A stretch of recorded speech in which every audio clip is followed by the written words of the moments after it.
After my wife passed away, I lived alone in a house full of memories and photographs. My granddaughter, the light of my aging world, was getting married. But that day, my son decided to make a joke. He raised his glass and said the wedding was also the beginning of a new life for me, in a nursing home. Everyone laughed, until the video I had prepared began to play, and when the screen lit up with the first frame, the bride turned pale and collapsed to the floor. If this story resonated with your soul, click subscribe and let me know in the comments which city or country you're listening from.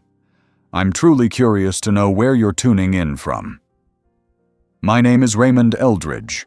I was 82 years old that morning, and I had spent most of my adult life as a forensic video analyst for the state of Virginia.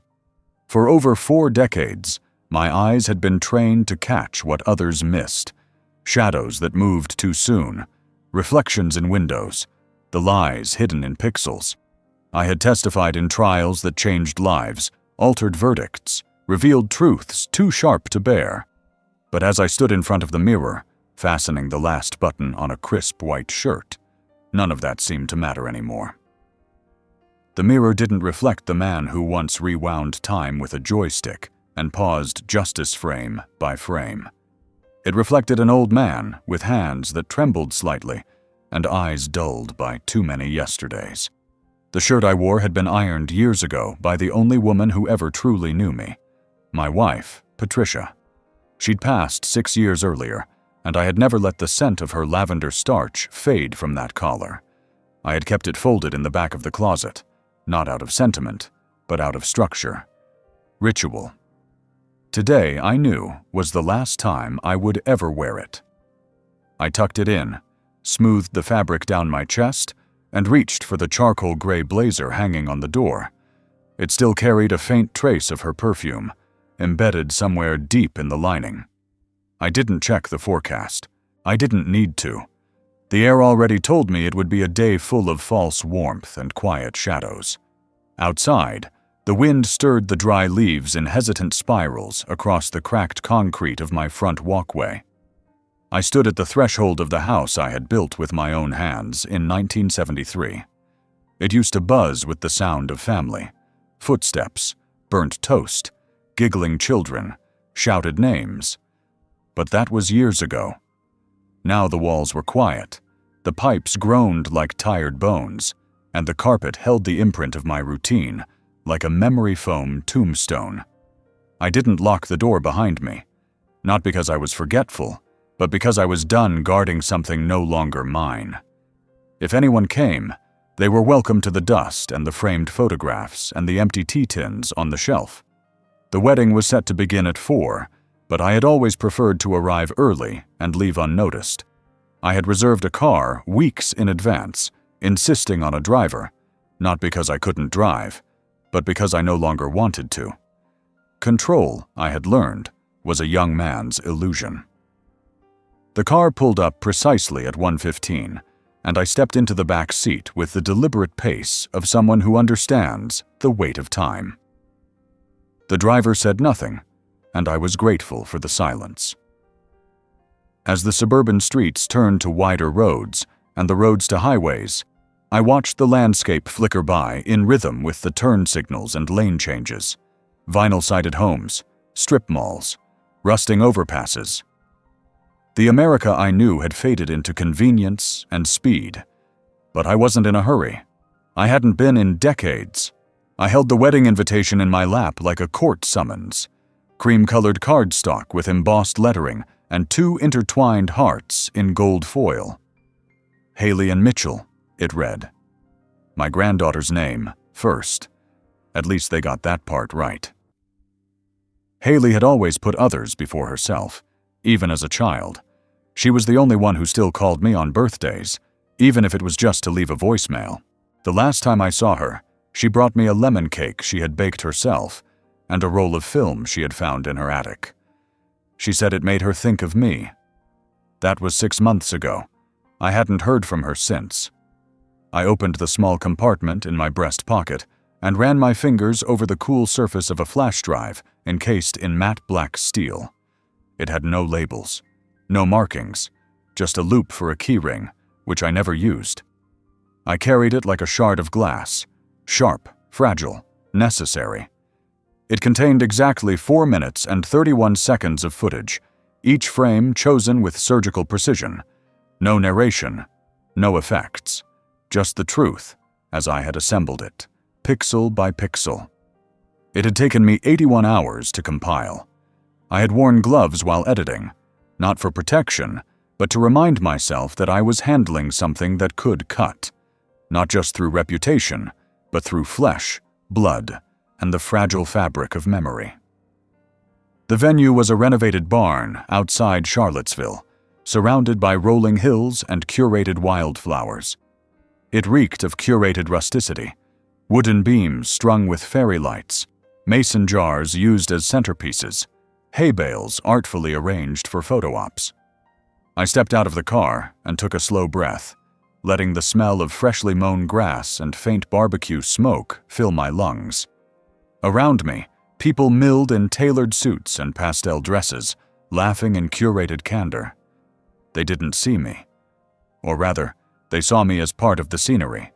The grandfather, the old man who would sit in the back, smile on cue, and leave quietly after the cake was served. I found my seat, a folding chair draped with linen near the edge of the aisle. My name was handwritten in cursive on a small card, as if someone had remembered me at the last moment. The sun warmed my shoulders, and I sat with my hands folded neatly in my lap. I observed everything: the angle of the cameras set up around the altar, the timing of the servers rehearsing their movements, the way the groom kept adjusting his cufflinks like a nervous tick. It was all there, the architecture of performance. But none of them knew what I had brought. None of them knew that the old man with the quiet eyes and vintage wristwatch was no longer part of their scenery. He was the stagehand who had rigged the final curtain. I sat still, watching as the guests laughed and embraced, as the music swelled and the procession began. My son had not yet arrived. I knew he would appear just before the ceremony, grandstanding and flushed from his own sense of importance. I had seen the same entrance at his own wedding 30 years ago. Back then, he was a young man with a sharp jawline and too much ambition. Now he was 57 and soft around the edges, but the performance hadn't changed. He loved being the center of attention. He loved being clever, and he had something planned for today. I could feel it in my bones. I had anticipated it, measured it, prepared for it. He thought he had written the punchline. He didn't know he was part of my edit. As the bride walked down the aisle, veil floating like mist, I closed my eyes for a moment. I remembered the first time she toddled across my living room carpet, chasing the red dot of my laser pointer. I remembered her sitting on my lap, flipping through photo albums and asking who everyone was. She had trusted me, loved me, relied on me. I wasn't here for revenge. I was here for her, to make sure she started her marriage without illusions, without the weight of silence.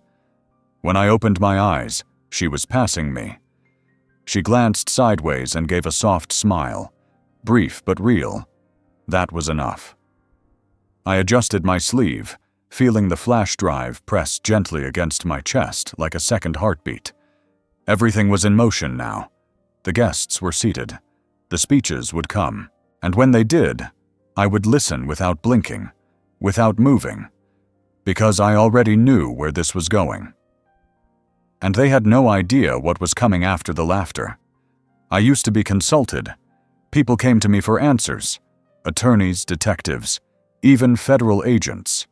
They brought me broken footage, fragmented audio, unclear images captured in dim light or from impossible angles. I clarified. I restored. I revealed. And I spoke with the weight of certainty. But in the years after my retirement, that voice began to fade. Not in tone or strength, but in value. My words no longer carried consequence. They echoed in empty rooms, fell flat in family gatherings, and disappeared into the static of everyday dismissal. It started subtly. My son would talk over me when we sat together at the table. He'd nod while I spoke, his eyes darting to his phone, already disengaged. Then came the interruptions, corrections to stories I had lived, impatience when I tried to recall a date or a name. My suggestions became nice ideas. My concerns became Dad's opinions. Eventually, I was asked to stop bringing up the past, as if it embarrassed them, as if memory was a nuisance, a clutter in the clean, modern lines of their curated lives. There was a time I believed silence was noble. After all, my job had demanded it. Confidentiality was sacred in my field. I kept secrets that could have unraveled entire courtrooms, buried lives beneath transcripts and cross-examinations. But the silence I now inhabited was different. It wasn't chosen. It was imposed. It grew like mold between the floorboards of our family, settling in with a musty patience, until it was simply part of the structure. In the year leading up to Haley's wedding, I noticed the distance more clearly. There were meetings I wasn't invited to, conversations held in hushed tones after I left the room. Decisions were made, about the house, about finances, even about my health care, that bypassed me entirely. I would learn of them through offhand comments or documents left on the kitchen counter. There were no more family dinners, only brunches that felt rehearsed, like obligatory performances held for the sake of appearances. They told themselves I didn't mind, that I was old, and it was better this way. I heard them say it once, my daughter-in-law pouring wine as she spoke to my son in the next room. She said I was low maintenance now, that I just needed routine and a quiet space. She was right about the quiet. It was all I had. I no longer filled rooms. I lingered at the edges. I was a figure in the background of their selfies, a blurry shape in their holiday photos, a name on the emergency contact list they hoped they'd never have to use. But I noticed things. I always had. It was a habit I never lost. In the silence, I watched. I tracked patterns, timing, behavior. I saw the way my son's eyes shifted when money was mentioned. I saw the way he pocketed mail before I could read it. I saw how he avoided looking me in the eye when certain topics came up, especially the house. My house. The one I had paid for, brick by brick, over 35 years of labor.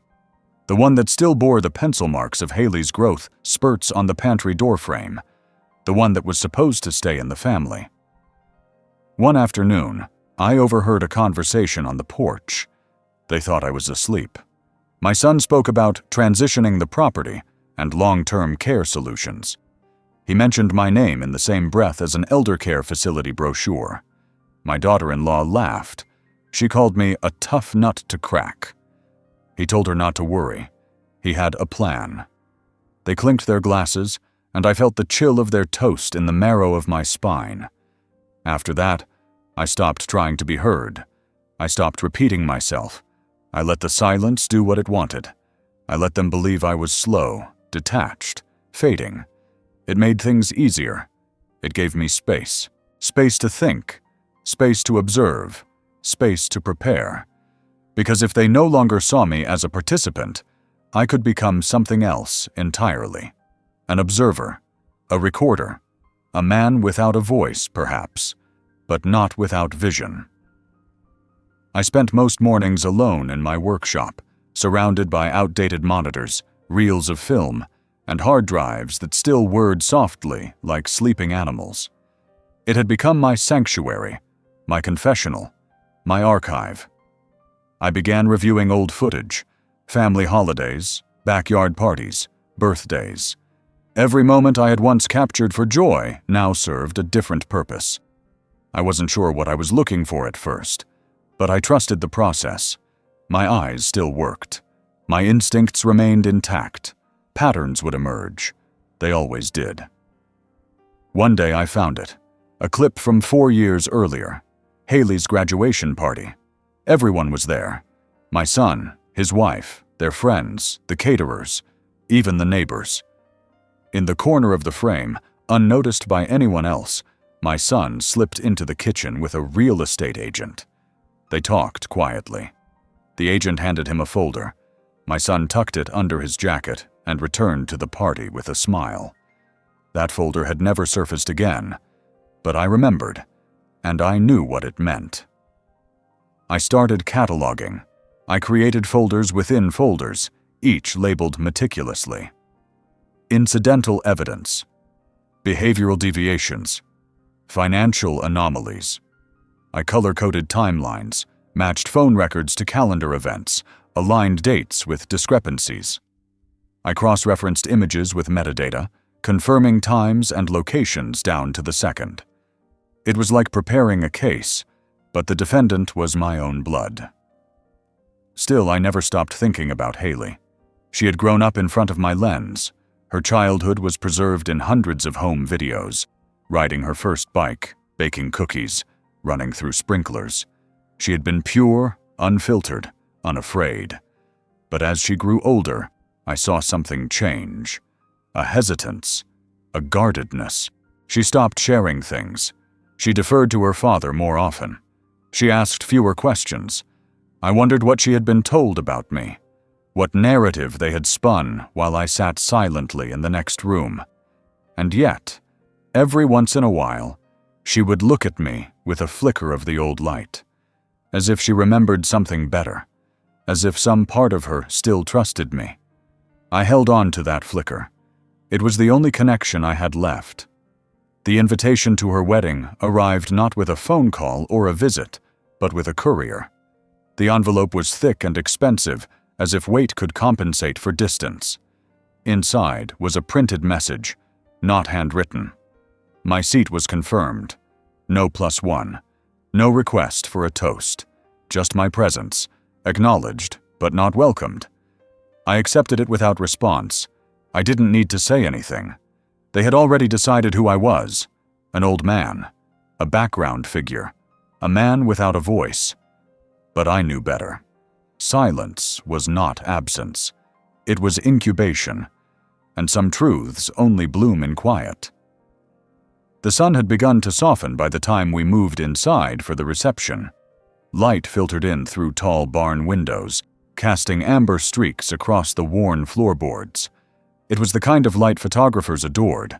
Warm, forgiving, nostalgic. Everything about the room had been engineered for beauty. The long banquet tables wrapped in ivory linen, the strings of Edison bulbs crisscrossing the ceiling, the soft floral arrangements in tones of blush and sage.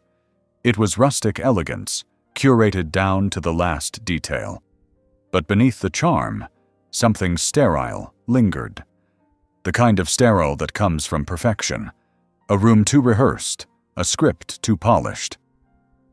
I was seated near the back, close to the wall where the servers slipped in and out with trays of champagne flutes and miniature crab cakes.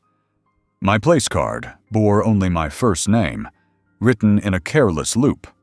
Other cards had full names and titles. Uncle Robert, Cousin Marcy, Dr. and Mrs. Landon. I was simply Raymond, as if reduced to a placeholder in someone else's narrative. Around me, guests chatted and clinked glasses, their laughter rising in uneven waves. I watched them more than I listened. Watching had become second nature, almost reflexive. I cataloged everything. The way the DJ kept adjusting his sleeve to reveal a silver watch, the nervous shifting of the groom's weight from foot to foot, the discreet glances exchanged between my daughter-in-law and a man I didn't recognize. At exactly 6:17 p.m., I saw my son stand. He tapped his glass with the handle of his fork, producing a sharp ping that sliced through the hum of the crowd. Conversations halted, chairs turned, cameras lifted. I didn't move. My hands remained folded neatly in my lap. I felt no anticipation, no curiosity, only inevitability. He smiled broadly, the kind of smile that didn't reach the eyes. He held his champagne flute with the casual confidence of someone used to being the loudest voice in the room. The kind of man who believed in his own charm, the kind of man who weaponized it.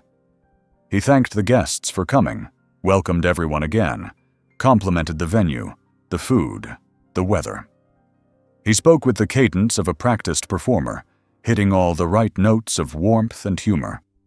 Then he turned toward the head table, where Haley and her new husband sat side by side, their hands resting lightly on the white tablecloth. My granddaughter's eyes shimmered, her face bright with the soft flush of happiness. He congratulated them, offered them advice, told a story from Haley's childhood, sanitized, embellished, crowd-friendly. Laughter followed, the kind that people give easily when they've been drinking and feel safe in numbers. And then, with a dramatic pause, he turned toward me. He raised his glass a little higher, his eyes sparkling with the mischief of someone who thought he was about to deliver a perfect punchline. My name left his lips, and every face turned in my direction. The lights did not dim, but the air did. It thickened, just enough for me to feel it catch in my lungs. He said he wanted to take a moment to honor his father. He said I was the foundation, the reason he knew what it meant to be a man, to raise a family. Applause rippled through the crowd. I remained motionless. Then he chuckled, and the chuckle curled around the edges of the room like smoke. He said the wedding wasn't just the start of a new chapter for Haley and Mitchell. It was also, in a way, a fresh beginning for me. His voice grew louder, more animated, feeding off the smiles, the murmurs, the expectation. He said it was time I stopped rattling around in my old house, clinging to the past, and started embracing a new phase of life. He said he and his wife had taken the liberty of researching a few fantastic senior living communities. And then, with a triumphant grin, he toasted to Dad's new beginning in a nursing home. The room erupted in laughter, not the cruel kind, but the casual kind, the careless kind, the kind that doesn't realize what it's laughing at until too late, if ever. I heard clapping, the clinking of glasses, the exclamations of "Oh my God," and "That's hilarious." Some people leaned into each other, giggling. A few glanced at me, expecting me to smile along. I didn't. I looked at my son, not with rage, not even disappointment, just clarity. He believed it was a joke. He had always believed that anything could be softened with the right delivery, that mockery could masquerade as love if it was wrapped in laughter. He thought he could humiliate me and call it affection, that by framing it as humor, he'd turned cruelty into charm. Haley's face had changed. The flush was gone. She looked frozen, her smile fractured, eyes darting between her father and me. Her husband placed a hand on her back, uncertain, whispering something. She didn't respond. Her gaze remained locked on me. I offered nothing in return, nothing but the stillness I had spent months cultivating. The toast ended.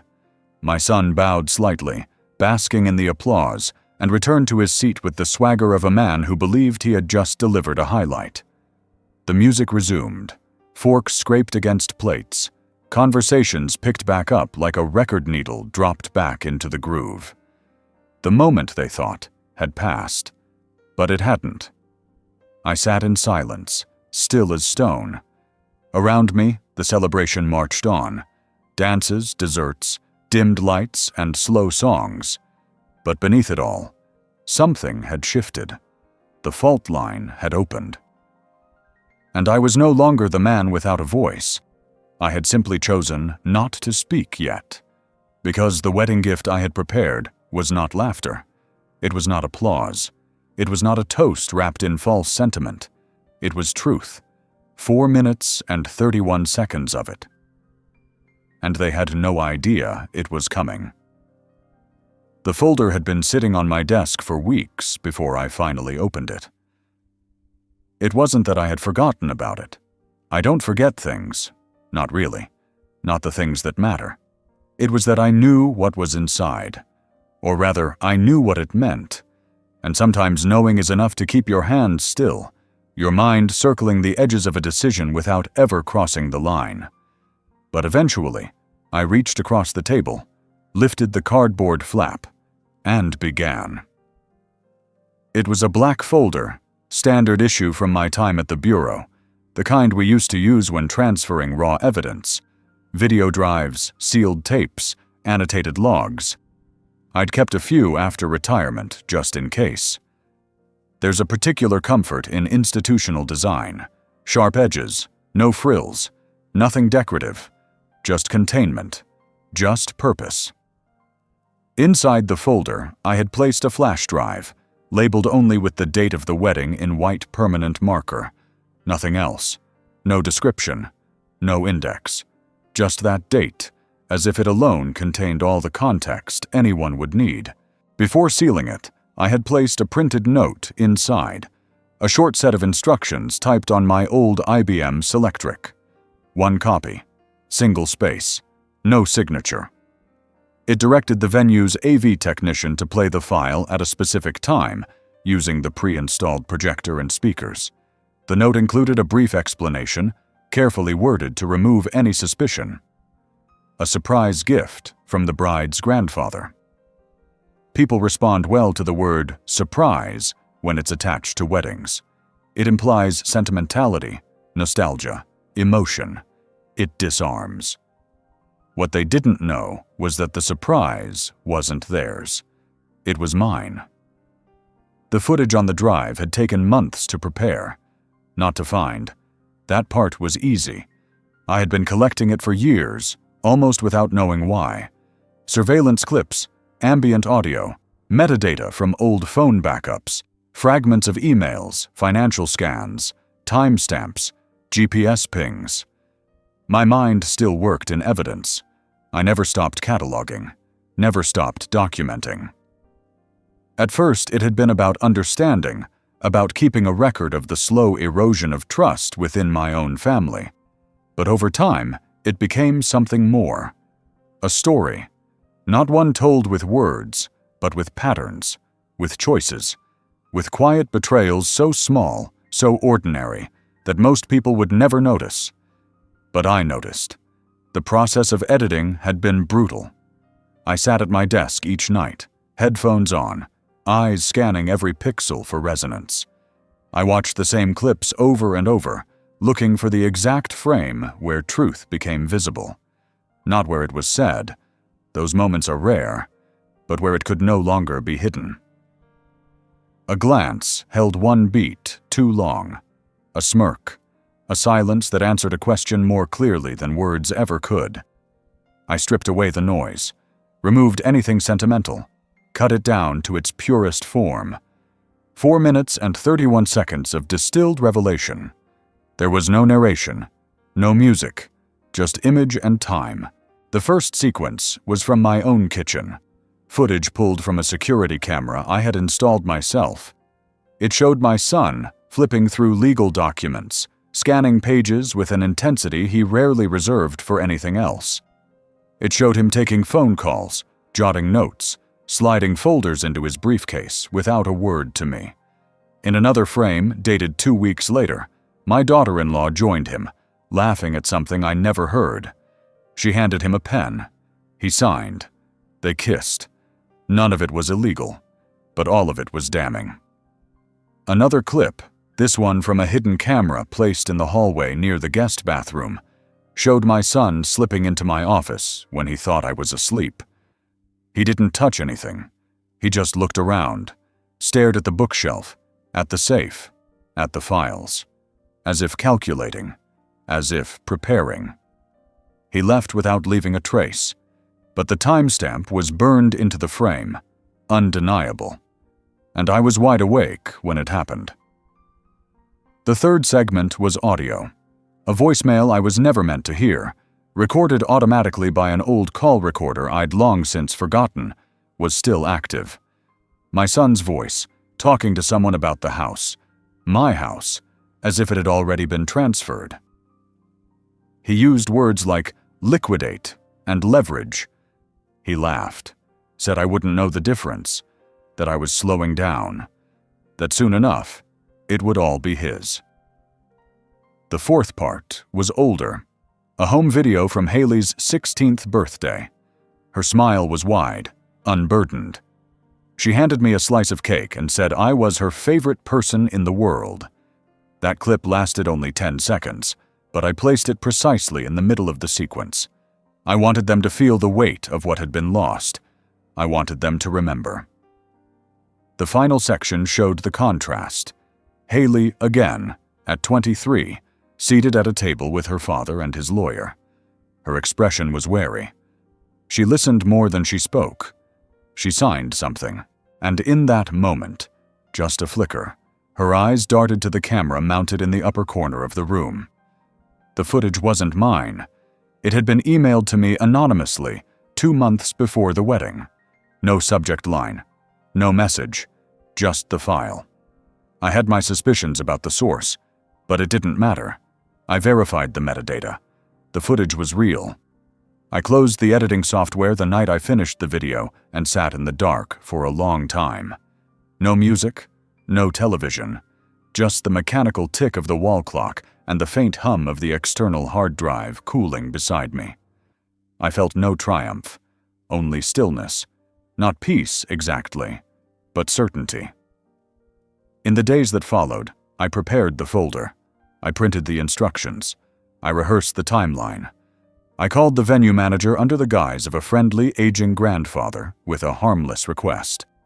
I scheduled the delivery with the AV technician, paid a small early setup fee to ensure everything would be ready ahead of time. No one asked what was on the drive. No one ever does. They assume sentiment, nostalgia, an old man's slideshow of memories and good intentions. I left the folder on the table in my hallway 2 nights before the wedding. I stared at it each time I passed, considering whether to remove it, to rethink, to pause. But I didn't. Because every time I looked at it, I remembered the toast my son was going to deliver. I didn't know the words in advance, but I knew him. I knew the cadence, the performative charm, the cruel smile tucked inside a joke. He had always believed that dignity was negotiable, that age stripped a man of his rights to be taken seriously. He thought I was fading. He thought he could replace me before I was gone. But I had built a career on timing. I knew exactly when to press play. There was a time when I believed that families, like systems, followed patterns, that if you traced the line from one behavior to the next, tracked tone, cadence, deviation, you could understand the whole organism. That if something cracked, you'd see the fracture, measure the stress, and reinforce the weak point before collapse. I had spent most of my life repairing damage, in grainy surveillance footage, in corrupted metadata, in broken timelines. I could always find the moment where things went wrong, but when it came to my family, I hadn't seen it coming. Not at first. Looking back, I think the first tear in the fabric appeared 5 years before the wedding, on an evening that should have meant nothing. My son had arrived late, unannounced, with a bottle of Cabernet under his arm and a smile he'd practiced somewhere between the car and the porch. He said he wanted to spend time with me, just the 2 of us, like old times. But there was something behind his eyes, something thin and brittle. He complimented the house, said it was full of history, that it needed someone to keep it alive. I remember how he ran his hand along the stair rail, as if measuring it, as if claiming it. He mentioned taxes. He talked about complications with probate. He used the word streamline more than once. Then he asked if I had thought about signing the deed over. Just for simplicity, he said, to keep things tidy. He waved it off with a laugh, said it wouldn't change anything. Just paperwork. I stared at him. He stared back, and when I didn't answer, he opened the wine and poured us both a glass. I didn't sign anything that night, but something changed in me. Not suspicion, that would come later, but a subtle unease, like the shift in barometric pressure before a storm. I started watching more closely, not because I expected betrayal, but because I needed to be sure. About him, about myself, about the ground I stood on. Over the next few months, small things began to surface. Bank statements redirected, insurance notices with unfamiliar contact information. I found a second set of keys to the garage that I hadn't made. He said he needed access to help with repairs. I hadn't asked for help. I never did. Still, I said nothing. I wanted to believe it was goodwill. Clumsy, maybe, but well-meaning. But then came the paperwork. One morning, tucked inside a pile of junk mail, I found an envelope with a return address from a title company I didn't recognize. Inside was a draft deed transfer form, unsigned, but with my name typed neatly at the top and his printed just beneath. The signature line was blank, but the date field was filled in. 3 weeks earlier. I turned it over in my hands like a piece of forensic evidence, looking for smudges, misalignments, anything to prove it was a mistake. But it was flawless. I didn't confront him. I did what I had always done. I documented. I scanned the envelope, photographed the contents, saved them in a locked folder on my computer labeled with a generic code name. Nothing that would draw attention. Then I moved the physical documents to a false bottom drawer in my desk, one I had built myself back in the 1980s, when I still trusted the permanence of craftsmanship. From there, I started seeing everything differently.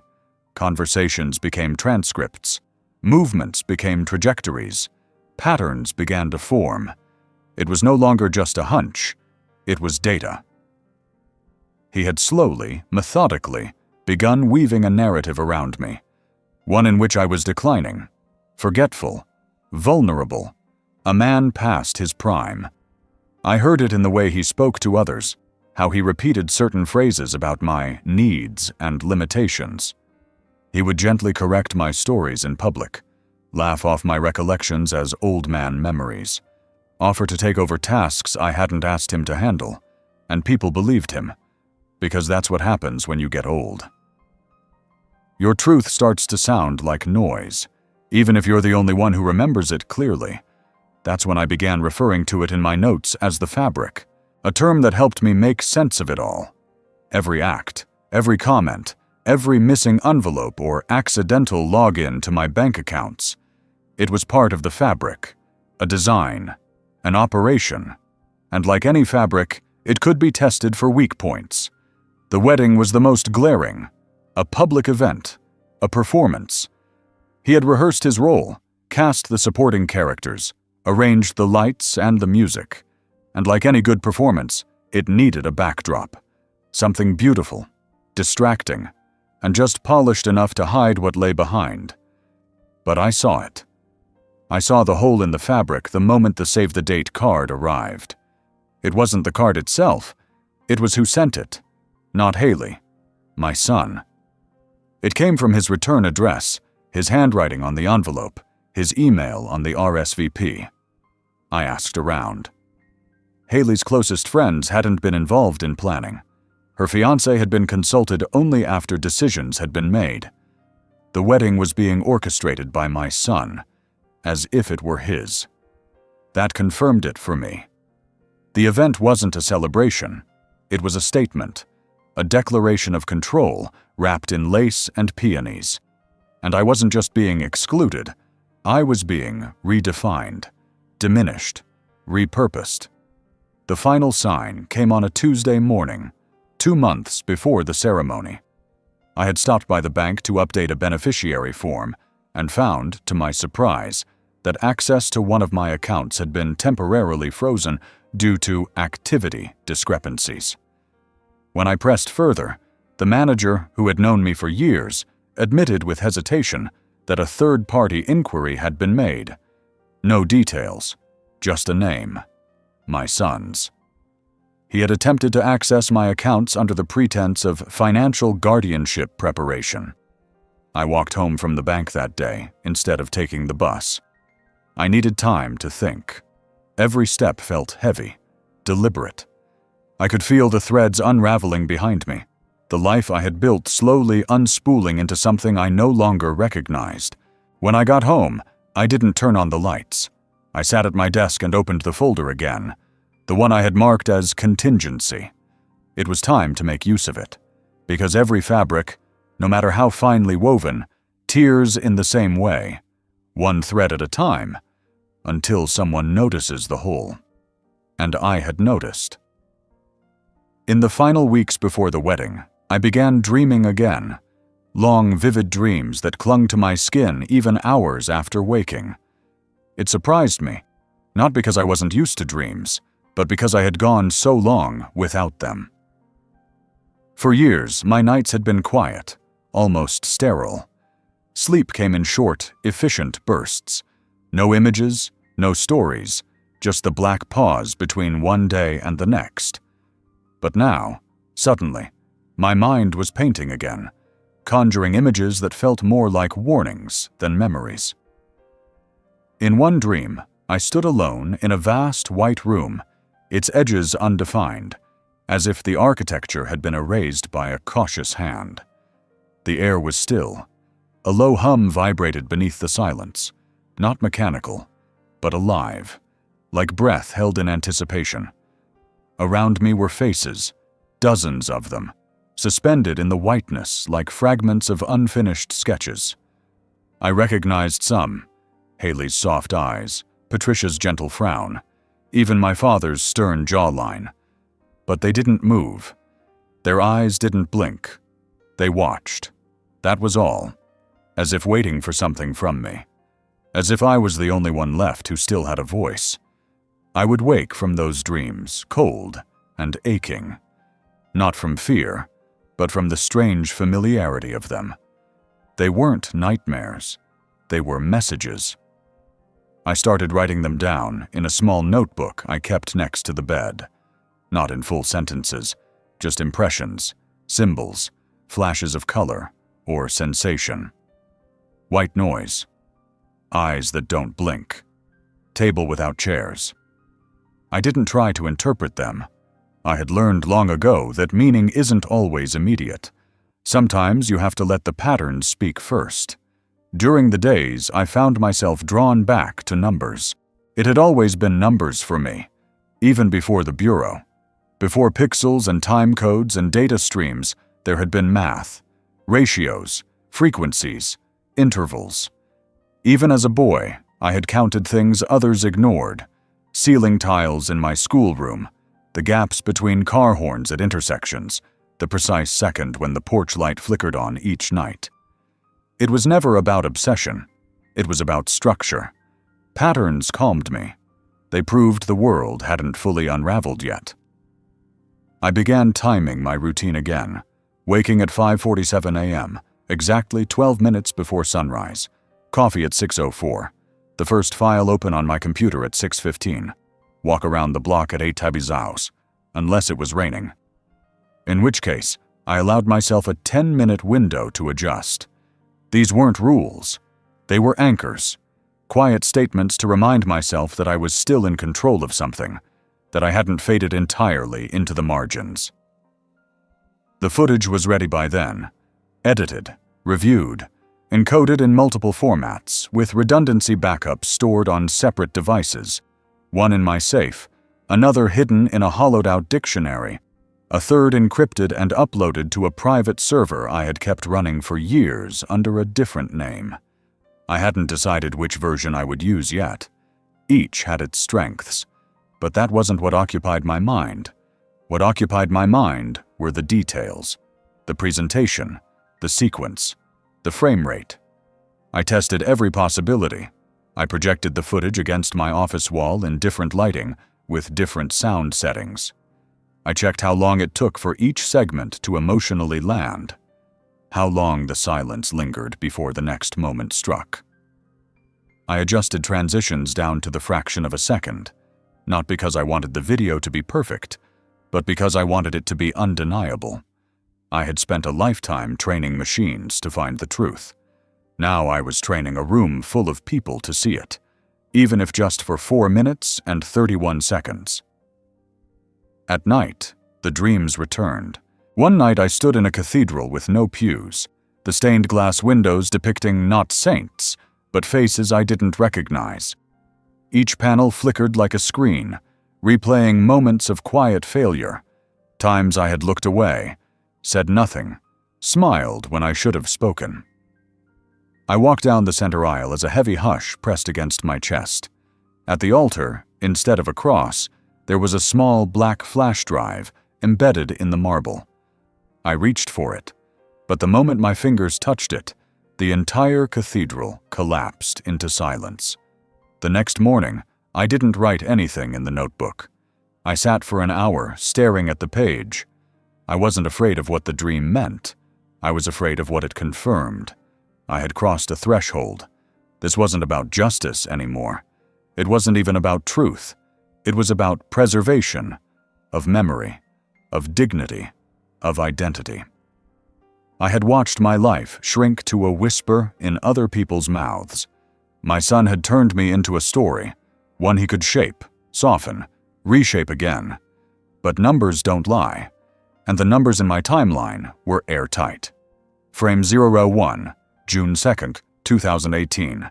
My son entering my office while I slept in the next room. Frame 1128, the transfer form on my desk, slightly misaligned, already dated.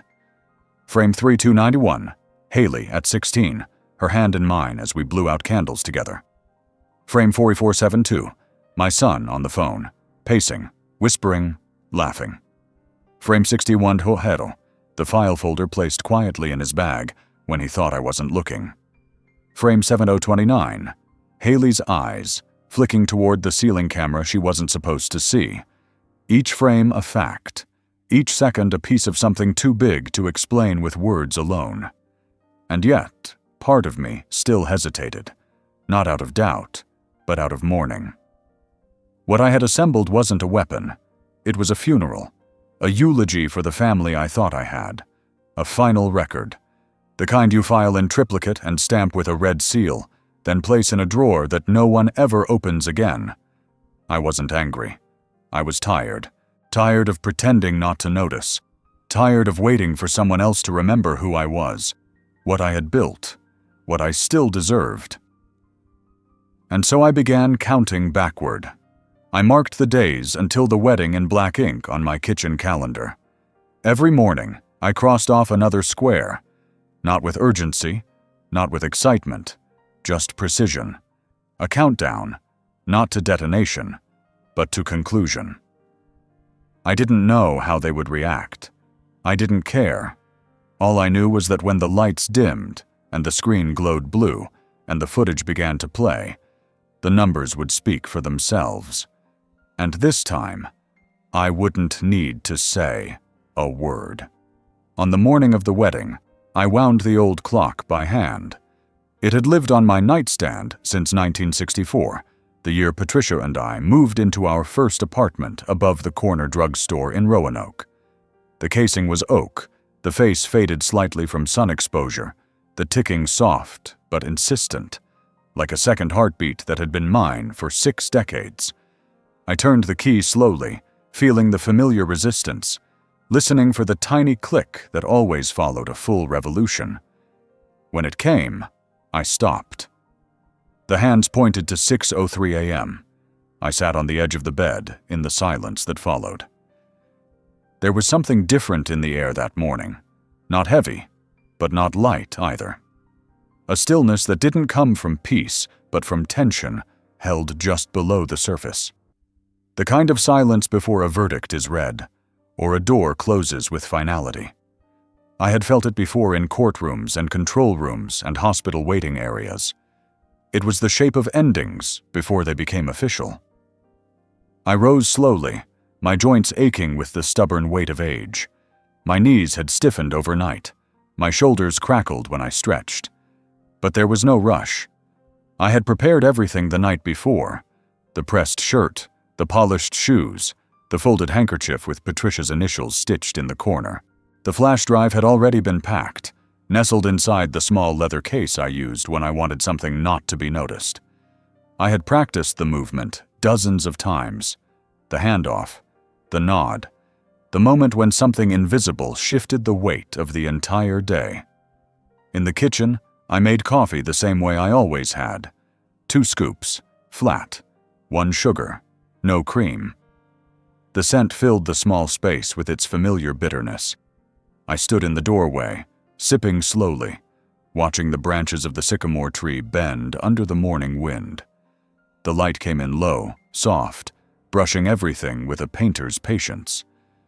The wedding wouldn't begin for several hours, but time felt both swollen and flat. I checked the clock again. Still 6:03. I tapped the glass. Nothing. It had stopped ticking. At first I thought it was the winding mechanism. I opened the back, checked the coil. Everything was in place. I adjusted the minute hand forward slightly. It stayed where I left it. No motion, no click. Just silence. I stared at it for a long time, one hand on the table, the other holding my half-empty cup. I knew it was just coincidence. Mechanical things fail, springs loosen, metal fatigues. But still, after all these years, it had chosen this morning, this exact day. The day when time itself felt like the central character in a play everyone else thought was about something else. I didn't try to fix it. I let it stay there, paused in its moment, as if marking something only I understood. I took it as a sign, not from anything divine, but from the quiet machinery of the world that sometimes whispers instead of speaks. Not everything needs to be dramatic to be final. I left the house at 8:00 sharp, just as planned. My suit felt heavier than usual, though it fit exactly the same. Every movement was deliberate. Jacket buttoned once, not twice. Tie centered beneath the knot of my throat. Shoes shined, but scuffed just enough to remain honest. I stepped into the car that had been scheduled weeks in advance, the same driver from before. He didn't speak. I didn't encourage him to. The ride to the venue took 53 minutes. I counted them not out of habit, but out of necessity. Each mile passed through familiar landscapes. Gas stations I once filled up at on the way to Haley's piano recitals. Old strip malls that had become banks, and then vape shops. The edge of the lake where I used to take Patricia for coffee in the fall. None of it looked the same. And yet, none of it felt new. It was as though the entire world had aged without evolving. Or maybe it was just me. When we arrived, I stepped out slowly, careful not to twist my left knee on the gravel path. The barn loomed ahead, dressed for a fairy tale. Lights strung like spider webs, flowers spilling from barrels, chalkboard signs with cursive lettering about love and forever. I walked past the decor as if through smoke, untouched, unfazed. I wasn't there for the illusion. I was there for the moment when the illusion cracked. Inside, the staff was setting up. White chairs in rows, linen cloths pulled taut over long banquet tables. A young man stood behind a portable projector screen, calibrating the image against the wooden wall. I recognized him from the venue's website. He looked tired, but competent.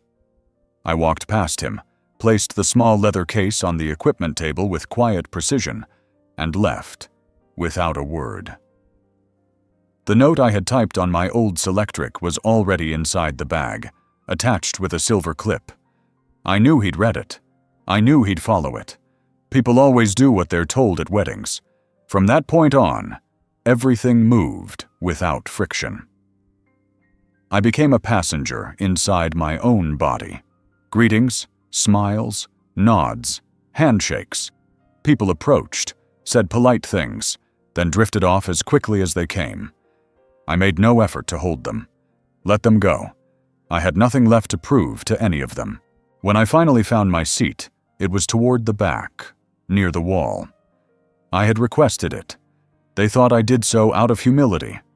In truth, it gave me the perfect line of sight. To the screen, to the bride, to the man who would be holding the microphone when the moment arrived.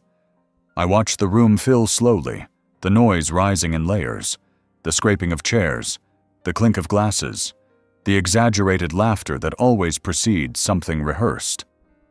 I looked down at my wristwatch. 11:56 a.m.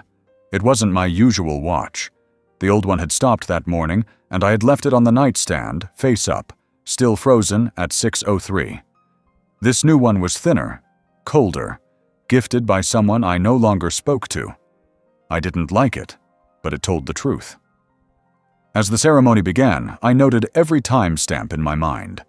The bride's entrance, 12:04, vows, 12:19, applause, 12:26, transition to reception, 12:48, toasts announced, 1:17, my son standing, microphone in hand, 1:20.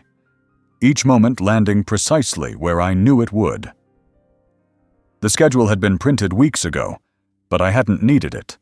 I had written it in my mind long before. As he raised his glass and began to speak, I kept my eyes on him, not to hear the words, but to see the space between them. I had studied him too long not to recognize the tells, the pauses, the rhythm of someone who believes charm will mask everything else. He laughed. They laughed. A few clapped prematurely. He turned to me with a grin I had seen before, once when I was in a hospital bed, once when I handed him keys to the house, once when I told him I trusted him. The words didn't matter. The delivery didn't matter. What mattered was that he believed the room was his, that he believed the story was his to tell, that he thought time still belonged to him. But I knew better. Back at home, the clock remained still. No ticking, no movement, just the hands locked in quiet defiance. And I had already decided not to fix it. Just before the lights dimmed and the screen came to life, I found myself drifting backward, not in panic, not in doubt, but in memory. It wasn't something I chose. It simply happened. One moment, I was seated at the back of a wedding reception filled with laughter and warm champagne, and the next, I was standing barefoot in the hallway of our first home, holding Haley in my arms, while the winter wind pressed against the windows. She was 3 months old. Her skin still had that impossibly soft texture that only babies possess, and her tiny fingers gripped the edge of my collar like she thought she might fall away from the earth if she let go. Patricia stood in the kitchen, humming something tuneless, stirring a pot of soup. The world was small then, but complete. That memory didn't come with sadness. It came with silence, like the softest bell at the bottom of the sea. It rang, but it didn't echo. The lights in the barn hadn't dimmed yet. People were still shifting in their seats, brushing crumbs off their dresses, leaning in to whisper last-minute comments about the toasts. The projector had been tested already. I had seen the technician give a thumbs up to one of the coordinators. The AV system was primed and waiting. The flash drive was loaded, disguised with a file name that sounded like a slideshow of baby photos.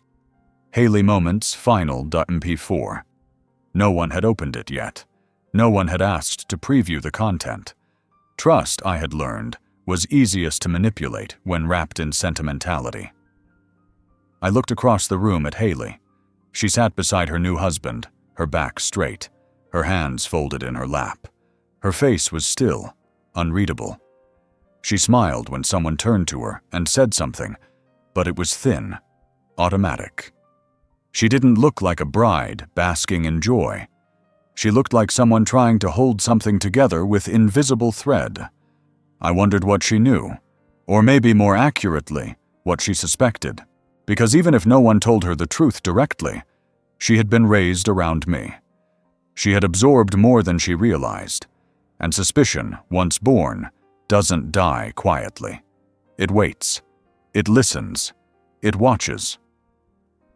As I sat in that room, surrounded by people who had no idea what was coming, I felt the weight of years settle across my shoulders like wet wool. All the birthdays, the holidays, the hospital visits, the late-night phone calls when someone's car had broken down, or when someone needed help moving. All of it led here, not to a climax, but to a reckoning. And it wasn't revenge, I felt. It wasn't triumph, either. It was something older, quieter, a need for balance, for something buried to be named, just once, before it was lost again. I thought of Patricia in those final weeks, how she would wake in the middle of the night and ask if the windows were locked, even though they always were, how she worried about the mailbox, about the milk delivery, about the backyard gate, things that didn't matter anymore. But she worried anyway. She said it felt like things were slipping, that the ground didn't feel as solid as it used to. I told her it was the medication, but I knew what she meant. I had felt it too. And after she was gone, everything started unraveling. Haley was the only one who continued to visit regularly, sometimes just for 10 minutes, sometimes to drop off groceries. She would sit on the edge of the armchair and tell me about her coursework, her job, the odd people she saw on the subway. And sometimes she'd go quiet. Just sit there, staring at the framed photos on the mantelpiece, her eyes flicking from one face to another, as if trying to trace the path between what she remembered and what she was being told. It was in those moments that I realized how fragile truth could be. Not because it changed, but because people stopped recognizing it when spoken plainly. It became noise, competing with louder, shinier distractions. Stories get told over and over again until the original version starts to fade. And then one day, someone else tells it better, louder, with more charm, and that's the one people remember. My son had been rewriting the story for years, rewriting me, and I had let him. I sat in that chair in the barn, hands folded neatly in my lap, and I breathed. Long, quiet breaths. I wasn't nervous. My body didn't shake. My heart didn't race. But inside my chest was a stillness so deep, it felt like the eye of a storm, because the truth was about to land. I watched as the lights dimmed slightly, just enough for the screen to catch the eye. The murmur of the room quieted. Someone tapped a spoon gently against a glass. The DJ nodded to the technician. The screen flickered blue, and a title card appeared, white letters against a black background. From Grandpa, with love. There were no other credits, no introduction, no music, just that line. And the moment it appeared, I felt time slow, not externally, internally. Every breath between now and the next 5 minutes stretched into a shape I could examine. I could feel each second like a distinct object, solid and knowable. I thought again of the old clock on my nightstand, still frozen at 6:03, and I realized something I hadn't before. Maybe time didn't break. Maybe it paused, just long enough for someone to speak before it moved on. And I was ready. The moment the screen faded from the white-on-black title to the first frame, something in the room changed. It wasn't dramatic. No gasps, no outbursts, no flickering lights or shattered glasses. It was subtler than that, quieter. A collective leaning forward, a silent stillness, a breath held across a room full of people who didn't yet know what they were about to witness. But I knew. I had lived each frame. I had chosen every angle, every second, every cut. The video opened with no narration, no music, no context, just grainy footage from my own kitchen, captured from a fixed-angle security camera mounted in the corner. The image was time-stamped, October 4th, 2021, 7:12 p.m. It showed my son standing at the kitchen counter, flipping through a stack of legal documents. He wasn't aware of the camera. He never was. He had a glass of wine in his hand and a pen tucked behind his ear. The audio was clear. He was muttering to himself as he reviewed the pages. My name appeared on the top line of the form. A quitclaim deed. My house. The ink on the document was already dry. A murmur stirred in the room. I sat motionless. The screen cut to a second clip, dated a week later. The same kitchen, same camera. My son and his wife this time. She entered the frame from the left, kissed him on the cheek, and whispered something I couldn't hear. He laughed, then pulled the document from the drawer and waved it like a flag. She smiled. They clinked glasses. There was nothing overtly cruel in the gesture, nothing illegal, but it reeked of certainty, of confidence in an outcome they believed was already secured. The footage transitioned again. Now it was audio only. A phone call recorded through a voice-activated recorder I kept connected to the landline. My son speaking. The line crackled, but his words were clear. He's barely there anymore. It's just paperwork now. Might as well get it done before he forgets what he owns." A pause. Laughter. Then, "No, he won't fight it. He can't even remember what he had for breakfast." More shifting in the room. The laughter had stopped. Some guests leaned back in their chairs. Others leaned in. I heard the faint sound of someone breathing heavily behind me. Maybe the groom. Maybe Haley. The screen went dark for half a second. Then came a clip I had pulled from a home video, dated nearly 2 decades earlier. Haley's 8th birthday. She was wearing a pink dress with sparkles on the sleeves, her hair in uneven pigtails. She stood beside me as I cut the cake, then turned to the camera and shouted, "Grandpa's the best! Grandpa always saves me the corner piece." The moment lasted just 8 seconds. It faded into black without a transition. Then came a still image, a scanned bank statement, my account, withdrawals I hadn't made, dates that matched up with documents I had never signed. The cursor moved across the screen slowly, highlighting the discrepancies. No voice explained it. The data did the talking. A clip followed from a dinner party. I wasn't present. The footage came from a security camera installed at my son's house, one that I had access to only because he'd once asked me to help him configure it, then forgot I still had the login credentials. In it, he toasted to finally freeing up the property and joked about clearing out the museum. More laughter. Someone asked, "Is he okay with that?" And my son replied, "He doesn't even know it's gone." The room had gone silent now. Not even the clink of silverware, just the hum of the projector fan and the faint buzz of electricity in the wiring. No one spoke. No one moved. Next came footage of my office. The timestamp was recent, only a few months before the wedding. My son, again. He entered with a key I never gave him. He opened my desk drawer, removed a manila envelope, flipped through it, then replaced it carefully.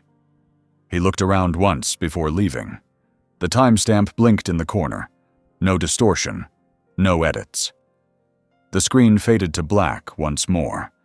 Then a final clip began to play. It was Haley, 16 years old, sitting beside me on the back porch. The camera had been placed on a table between us, forgotten, half obscured by a potted plant. But it captured everything.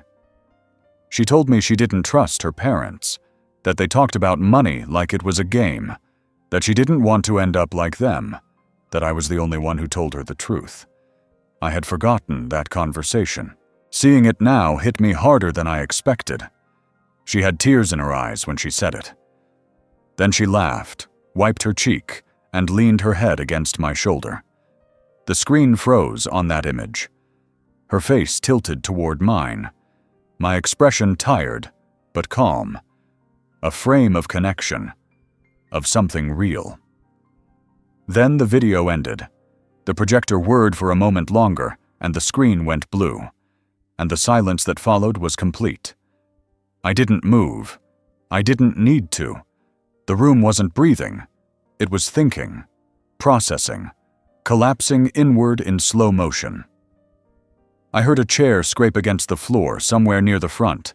Someone whispered something that didn't land.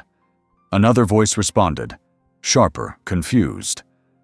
Glass shattered on the far side of the room. No one laughed.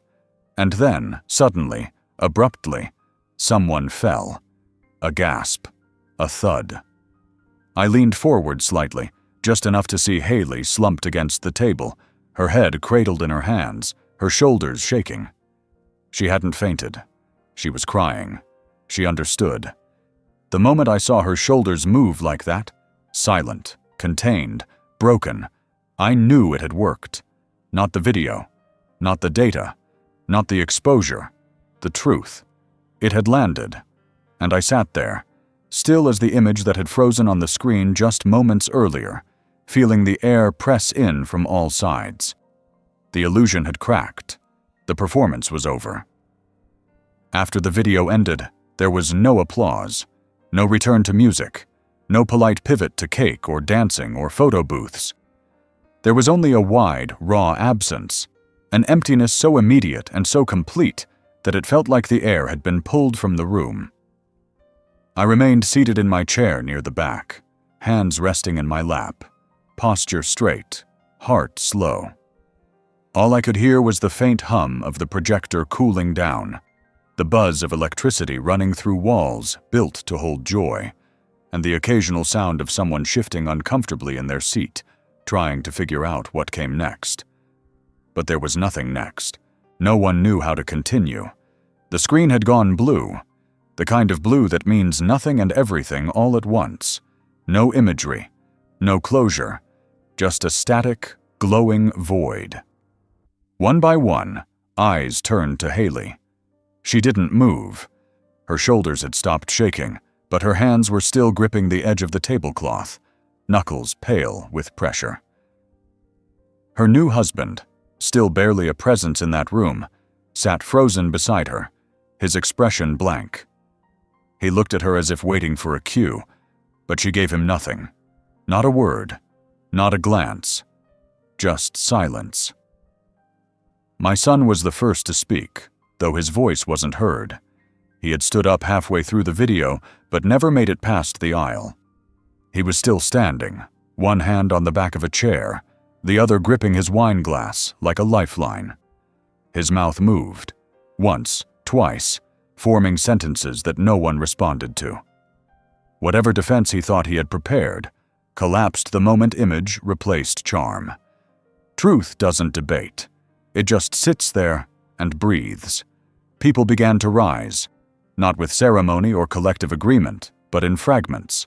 Couples exchanging glances, chairs pushed back. A few began to walk toward the exits, heads low, eyes averted. They weren't angry. They were embarrassed. The kind of embarrassment that comes not from guilt, but from proximity to something they didn't understand until it was too late. I watched them go, one pair at a time. Some paused near Haley, unsure whether to offer comfort or distance. None stayed long. Most kept walking. The servers huddled near the kitchen doors, waiting for instruction. There was no instruction. The band hadn't resumed. The playlist sat in digital limbo, waiting for someone to press play again, as if music could plaster over what had just been ripped open. I stood after a while. Not dramatically, not as a statement, just because it was time. My body ached more than usual. My back had stiffened from sitting too long in the same position, motionless through the unraveling of a performance everyone had mistaken for celebration. I adjusted my coat, touched the edge of my watch, which still ticked quietly, and stepped into the center aisle. No one stopped me. No one looked at me directly. The distance between my seat and the door wasn't long, but I measured every step with the weight of memory. The decorations meant nothing now. The fairy lights looked dim. The flowers wilted in place. The fabric on the tables felt heavy with the aftermath of truth. It didn't feel like a wedding anymore. It felt like a courtroom just after the verdict. No applause, no celebration, just the slow gathering of coats and consequences. As I passed the front table, I paused briefly, not for effect, but because I had to. My legs needed the break. Haley didn't look up. I didn't expect her to. She was staring at her lap, her hair falling across her cheek, her fingers still gripping the napkin she hadn't touched during dinner. Her plate was full, untouched, cold. I wanted to reach out, to touch her shoulder, to say something. But there was nothing I could say that wouldn't make it worse. I had already said everything I needed to say, and I hadn't used a single word. I left the barn through the side door, stepping into the late afternoon light that had already begun its descent. The sky was overcast now. The wind had picked up, rustling the tall grass near the gravel lot. I walked slowly toward the waiting car. The driver saw me coming and opened the door without a word. He had probably heard the silence from inside. He didn't ask questions. He never had. That's what I appreciated most about him. Inside the car, the silence continued. No radio, no phone calls, just the smooth hum of the tires on asphalt and the occasional sigh of the suspension as we turned corners. I looked out the window the entire ride home. The world hadn't changed. Children still played in yards. Traffic lights blinked in orderly cycles. Dogs barked behind fences. But everything felt hollow, not because of what I had done, but because of how long it had taken to do it. When we reached my house, I asked the driver to wait. I stepped out slowly, knees stiff from the ride, and walked to the front door. It opened easily. The inside of the house was exactly as I'd left it, the couch still slightly indented from my last sit, the kitchen counter empty, the clock on the nightstand still frozen at 6:03. I stood there for a long moment, just looking at it. It hadn't moved. It wouldn't. I hadn't decided whether I wanted it to. In the hours that followed, I did nothing. I didn't eat. I didn't change clothes. I didn't return calls. Not that any came. I sat in the living room, surrounded by framed photos of a family that once meant something. I stared at the wall, at the shelf, at the quiet corners of a life built over decades and reduced to a flash drive and 4.5 minutes of footage. The silence wasn't painful. It was clean. I knew tomorrow there would be noise, phones ringing, messages, excuses, accusations, maybe even threats. The story would start again, told by other people in voices louder than mine. But I didn't care. I wasn't interested in the aftermath. I hadn't come to fight. I had come to finish something. And now, all that remained was the quiet. Not victory, not regret, just the emptiness that follows the truth. 3 days after the wedding, the phone began to ring. Not once, not twice, but in intervals, as though someone had made a list and scheduled the calls with military precision. I didn't answer any of them. I let the machine catch each one, the red light blinking its quiet rhythm, a heartbeat for the house that now sat heavier in its own silence. The messages piled up, voices crawling over one another, starting with the shallow tones of obligation and morphing, with each new recording, into confusion, then frustration, then desperation. My son called 12 times. My daughter-in-law left one long message in which she alternated between indignation and thinly veiled threats. The rest came from numbers I didn't recognize: extended family, co-workers, friends of friends. I didn't listen to any of them.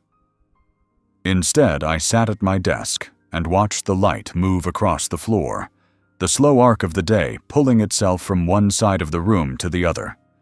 The outside world was spinning, unraveling, imploding. But inside my walls, everything was steady. The real fallout began on the 5th day.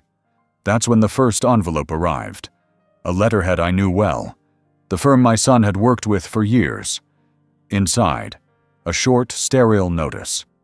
His name had been removed from the partnership, effective immediately. The reason was unstated, but the implications screamed between the lines. It hadn't taken long for the footage to circulate. Clients had seen it. So had the senior partners. A man who could treat his father like a liability, manipulate finances, lie so easily and publicly. He wasn't just a personal risk. He was a professional one. The next day, I received another letter.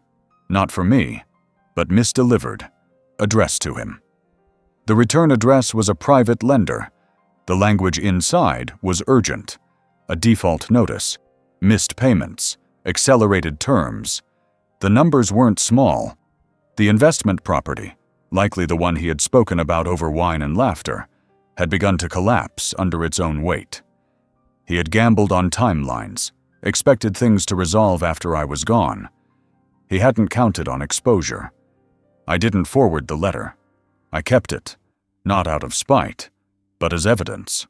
Evidence of his own design unraveling faster than he could contain it. My daughter-in-law showed up at my front door 7 days later. She didn't knock right away.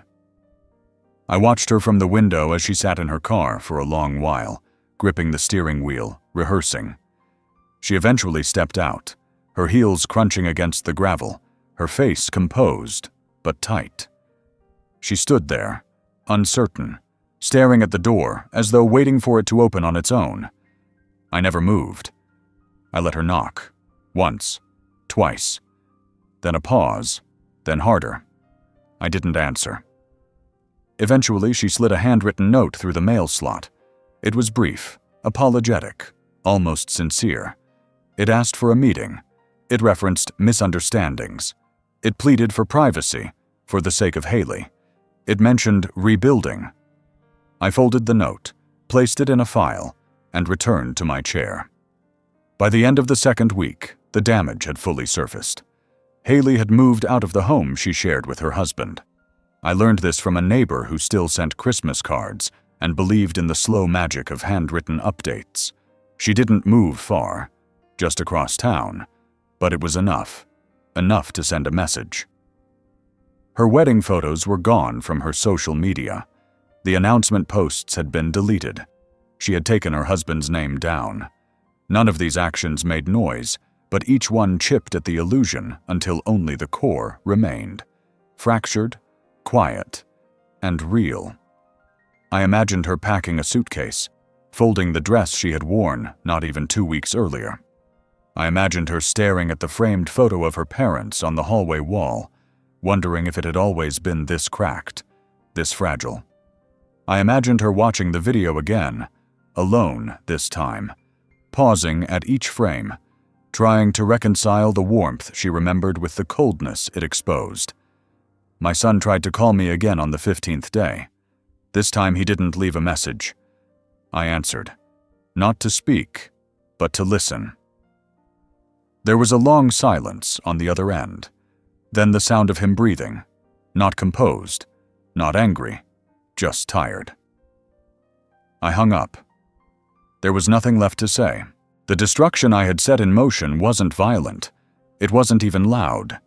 It moved like fog, rolling slowly through every room of his life, settling in corners, dampening the things he had once polished to a shine. His reputation, his marriage, his inheritance. Each one dulled, softened, erased, not because I had lied, but because I had told the truth without speaking a word. He had thought himself untouchable, protected by confidence and convenience. He had built a life on the assumption that no one was watching. But I had watched. I had recorded. I had remembered. And now, the silence that followed wasn't just mine. It was his too. The house felt larger after that. Not emptier, just less burdened. I walked the halls more often, took time with small things. I brewed tea in the morning, sat on the porch at sunset, repaired the old bird feeder and watched the sparrows fight over seeds. I dusted the framed photos, but didn't rearrange them. They were what they were, snapshots of a story that had been corrected. I received a certified letter from a local legal office a week later. Inside was confirmation that the house had been returned to me. Fully, quietly, no contest. My son had signed the paperwork himself without a meeting, without negotiation. No note was enclosed. He understood now. There are moments in life when ruin feels like an ending, but more often, it's the only way forward. You tear down what's rotten, what's false, what's hollowed by time and lies, and in the exposed wreckage, you find something simple: space. And in that space, I finally felt air again. Honest air, heavy with nothing, clean. In the weeks after the wedding, the house became quieter than I remembered it ever being. Not in a somber way, not in mourning, but in a kind of cleansing quiet. It was the absence of a certain weight, the weight of pretending, of rehearsed civility, of history left unresolved. I moved through the rooms with more ease, as if they'd grown a little wider, a little taller. The walls felt less like they were leaning in. Even the air seemed to move more freely. I left the windows open longer in the afternoons, letting the scent of early fall drift through. Dry leaves, chimney smoke, a faint trace of something damp and earthy.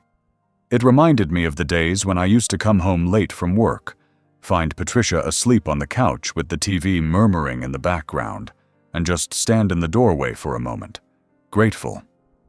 But that kind of peace isn't what this chapter is about. This chapter is about the final frame, the last image of the video that played on that screen, the moment when everything became still and unanswerable. I had chosen it carefully, not for its drama, but for its truth. It wasn't evidence. It wasn't even particularly sharp as far as resolution goes. It was grainy, backlit, the colors slightly washed out by the setting sun that bled into the lens. But it said more than any testimony could have. It was Haley, 16 years old, seated next to me on the wooden swing in the backyard. Both of us turned slightly toward the house. I had forgotten that the camera was recording. I used to mount it in strange places, above fences, inside planters, in the crook of a tree. This one had been zip-tied under the eaves, pointed toward the garden, originally set to catch the raccoons that were stealing tomatoes. In the video, neither of us is speaking. There's no conversation, no laughter, no action. Just the two of us sitting. Her head rested lightly against my arm. My hand, knotted with age even back then, rested over hers. The wind moved her hair. A butterfly crossed the frame and disappeared. Nothing significant happened. And yet, everything did. That frame was the end of the video. I didn't fade it out. I didn't add music or text.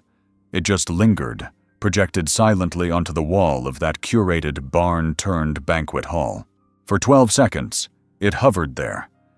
A still image. And then the screen went black.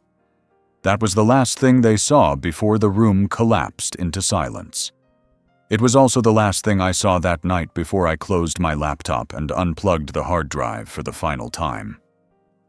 Since then, I had returned to that footage a few times, not to relive the drama, not to study the aftermath, but to revisit that frame.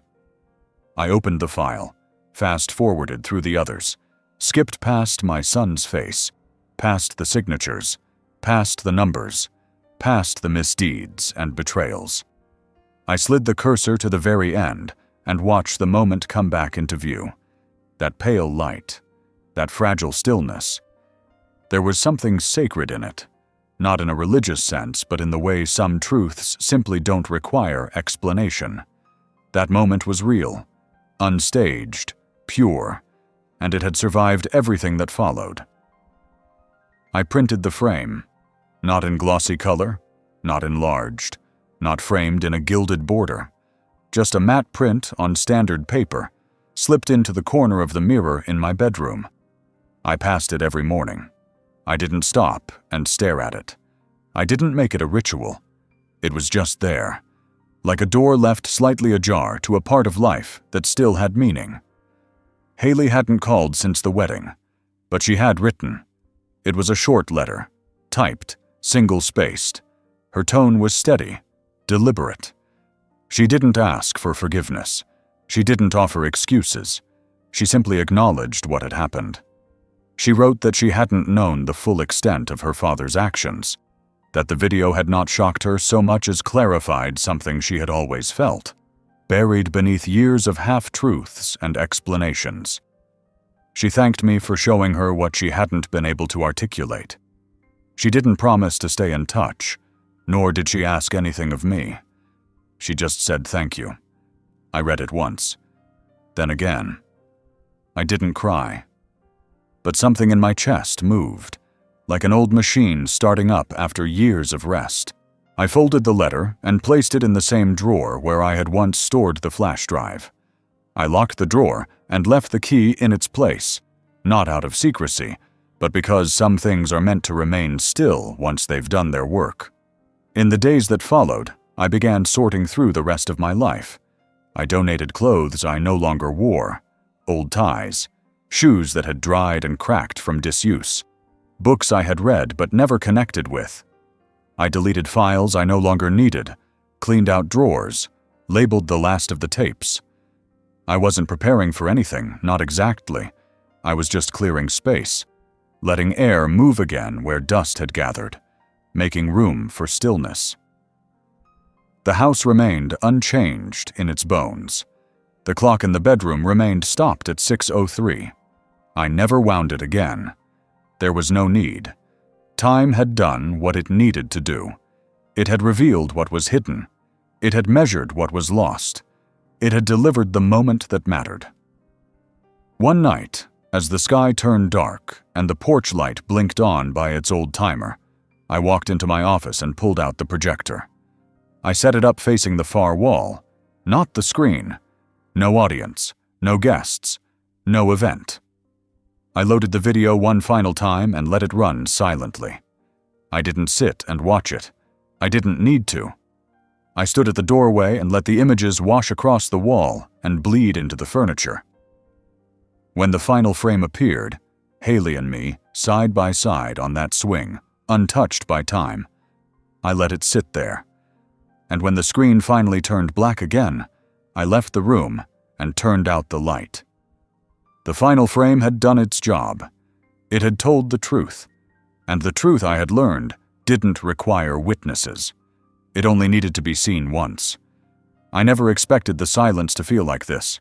Not heavy, not suffocating, not cold. It came gently, like the tide at dusk, arriving without ceremony or sound. It didn't announce itself. It didn't ask to be acknowledged. It simply was, a stillness so complete that, for the first time in many years, I could feel the edges of my own breathing, the rhythm of my lungs, the quiet beat of a heart that had spent most of its life recording others, now settling into its own cadence. The wedding had come and gone. The footage had played. The truths had landed. And afterward, I didn't explain myself. I didn't follow up with anyone. I didn't chase after outcomes. I didn't reply to emails. I didn't check social media, not that I ever truly participated in it. I didn't offer commentary or seek approval. I simply stopped. For the first time in decades, I felt no need to correct the narrative. That's what silence gave me. It wasn't absence. It was ownership.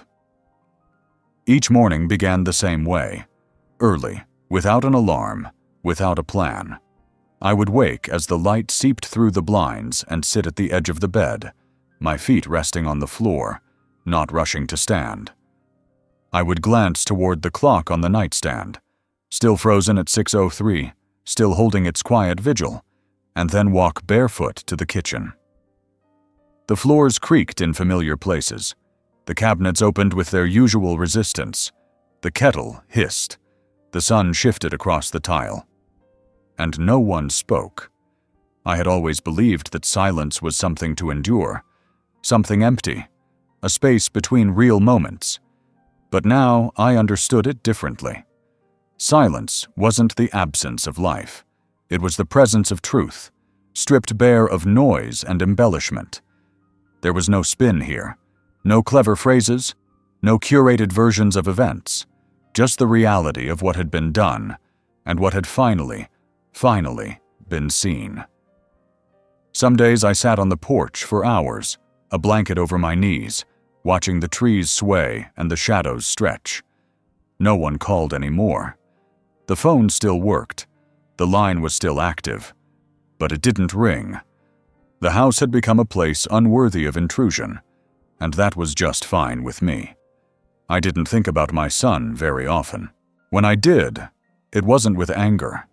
The fury had drained from me long ago, bled out over years of disappointment and slow erosion. What remained was a kind of still observation.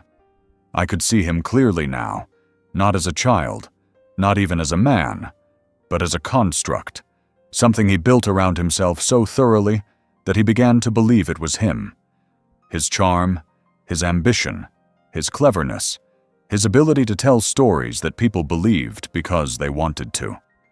That construct had been cracked open, not by revenge, but by clarity, and I had no need to revisit the pieces. Haley came once, not long after the leaves began to fall. She didn't knock. She just appeared on the porch one afternoon, her car parked at the edge of the gravel, engine still ticking with residual heat. She sat beside me on the old bench, the one with the uneven leg, and didn't speak. I offered her tea. She shook her head. We sat like that for nearly an hour. The wind moved through the trees. A few birds called out. Somewhere in the distance, a child laughed, then disappeared again. When she finally stood to leave, she didn't say goodbye. She rested her hand on my shoulder for a moment, just a touch, and then walked back to her car. I didn't watch her drive away. I didn't need to. That night I slept better than I had in years. I dreamed of nothing. No memories. No corrections. No puzzles to solve or timelines to verify. Just blackness, cool and even, like the inside of a sealed envelope. In the following days, I began the final stages of order. Not out of urgency, but out of completion. I updated my will, left the house to no one. Donated the equipment I no longer used to the local college, packed up my old files, and burned the ones that had already served their purpose. I didn't leave notes. I didn't create a trail. I wasn't planning a disappearance. I was preparing for continuity, just one that no longer needed me in the center of it. The projector was stored in its original box and placed in the attic. The flash drive remained in the drawer, untouched since the day I had locked it away. Its job was done. It didn't need to be seen again. Truth, once spoken clearly enough, doesn't need to be repeated. It echoes without effort. One morning, I stood at the back fence and watched the neighbors' children chase each other through falling leaves. Their laughter cut through the quiet, sharp and bright, and for a brief moment I felt a pang, not of sadness, but of remembrance. I had once been that young, that unguarded. I had once believed that the good people always won, that justice was something others would deliver, that time by itself would bring healing, but time had only brought silence. And in that silence, I had done what was necessary, not out of malice, not out of pride, but out of the last remaining obligation I had to myself, to be heard once, to be known. And now, with nothing more to prove and no one left to persuade, I sat back in my chair, folded the blanket across my lap, and closed my eyes. The wind moved through the trees. The birds returned to the feeders. The world continued, unburdened. And so did I, quietly, completely, without apology, without noise, just silence.